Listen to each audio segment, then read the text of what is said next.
This is the internet of money. It's not just money for the internet. And once you realize that you can build applications on top of this, and currency, the Bitcoin currency, is just the first application.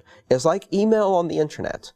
It's good enough to change the world and have everyone adopt the internet. But it was just the beginning. But you don't even imagine what comes next. The World Wide Twitter, Web. Facebook, the World Wide Web. We haven't even built those things yet. Yeah. Some of the people here are building them.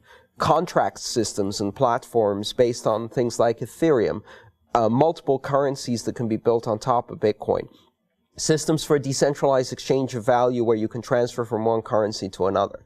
Programmable money is really interesting. Let me give you just one example, which I think your audience will like very much. And this is the concept of a distributed autonomous corporation. At the moment, every payment system in the world, every currency system in the world requires that the ownership of money is associated with personhood. That means that money can be controlled either by human beings, persons, or the constructs built through association, artificial personhood or corporations that can manage money on behalf of shareholders or behalf of individuals through institutional controls. Mm-hmm. The one thing you can't do is you can't have autonomous systems manage money. They have to be attached to a person. Bitcoin doesn't see personhood. It's not designed to go around personhood. It simply doesn't see personhood. It doesn't see people any more than it sees borders. Just like on the internet, you know, the famous saying, in the internet, no one knows you're a dog, from the cartoon from the 80s. It essentially removes personhood from the equation. Now, what that means is you can have autonomous systems that can control and manage money.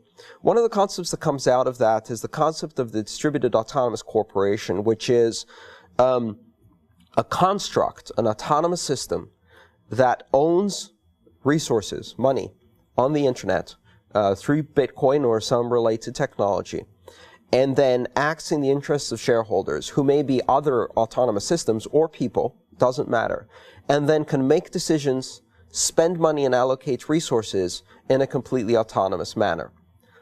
Let me give you a post-singularity example. It almost sounds like money for artificial intelligences. Imagine a weak AI system whose goal is to optimize publishing of content, and it can use a Bitcoin bank account to pay for hosting on, say, Amazon Elastic Cloud, which is one of the cloud computing services. It can now buy a month of hosting. During that month, it can then establish a number of blogs and publish news by harvesting it off the web. Then it collects micropayments from the readers of those blogs. And if one of the news sites it builds is popular and successful, it collects more micropayments.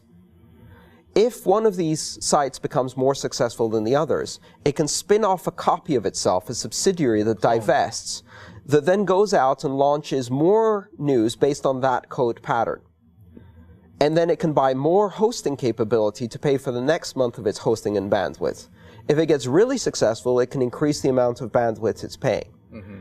It could also, presumably, improve its own code, simply by posting ads on forums to hire developers to write better code for itself. And then it can do A/B testing. Take two versions of the code written by two developers, put them out there, and whichever one succeeds in delivering the product or service it's delivering collects more payments from its users and thrives, and the ones that don't essentially lose the ability to pay for their own hosting and they die. If you do that on a large enough scale, you now have an evolutionary environment for artificial intelligence which can manage its own resources. This is evolution in action. You could literally have a self-evolving autonomous system that can expand when it's successful and contract when it's failing, and spawn new generations of itself that are self-improving.